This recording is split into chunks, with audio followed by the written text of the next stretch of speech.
Okay, today, boys and girls, we are going to create our spiral notebooks for our language arts class. What we are going to do today is turn the spiral notebook into like a composition book with the use of duct tape. I have several duct tape rolls of duct tape in the back of the classroom, as well as some Sharpies, scissors, and sticky notes that you all need. So when I cut you loose to go do this, I need you to go get your needed materials. You can work in partners, groups, or whatever. So the first thing we're going to do is you're going to need to get out your spiral notebook.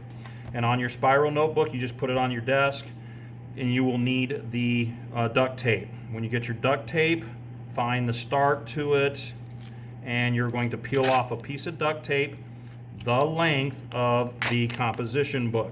You might need someone to help you with the scissors, and you will cut it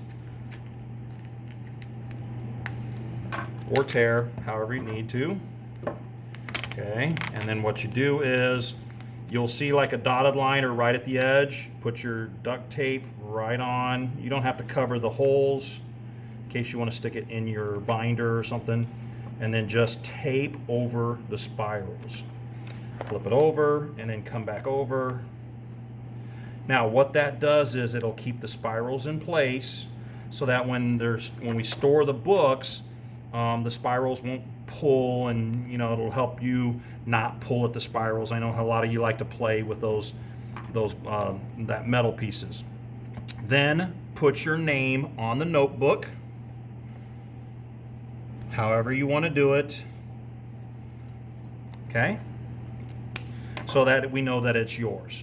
You can also put the period. 1, 2. Okay, or 3, 4, or 5, 6, whatever period you're in. When you have that done, open your spiral notebook. Okay, it's going to be a little tricky there, but you'll be able to just open that up. And then on the front page, the very first page, we are going to create a table of contents. Now, this is for the first part for the interactive notes. Okay. Okay, this is for the first section. Let me turn this around. Okay, and then as we add something to the notes, as you go to the first page, and as we do our first whatever, we will write in pencil or pen or whatever. We'll write what we put in. Okay, does everybody have that? Okay, you can pause now to get to this point. Okay, now that we've come back, here's what we're going to do. Now this notebook is going to have 3 sections. So the first section we're going to create is the vocabulary, and basically you're going to count back from the back, 12 or 15 pages, however many you want. 4, 5, 6, 7, 8, 9, 10, 11, 12, 13, 14. Okay, so we're good right there. You're going to take a sticky note, and the sticky parts down here, you're going to come out here to the outer edge, and you're going to just leave it up a little bit, and on that upper part you're going to put vocab. And if you want, you can spell it all the way out, vocabulary. And from here on, we're going to this is going to be the vocabulary section. Okay, that's your vocabulary, just like that, so that when you close it, guess what, there's your tab for your notebook that you can go straight to your vocab. Sounds good? Pause, and then you can do that.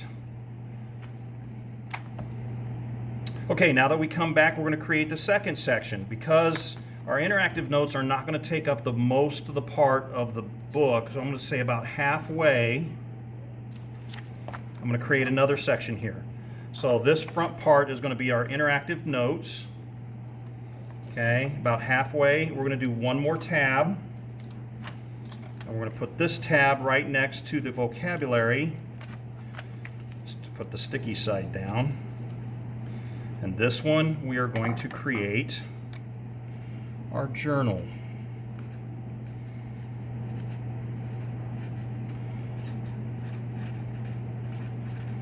And whenever we have a journal assignment, you will open this to your journal, and this is where you'll put your journal assignments. Does everybody have that? And when you've completed those, there is your interactive notebook.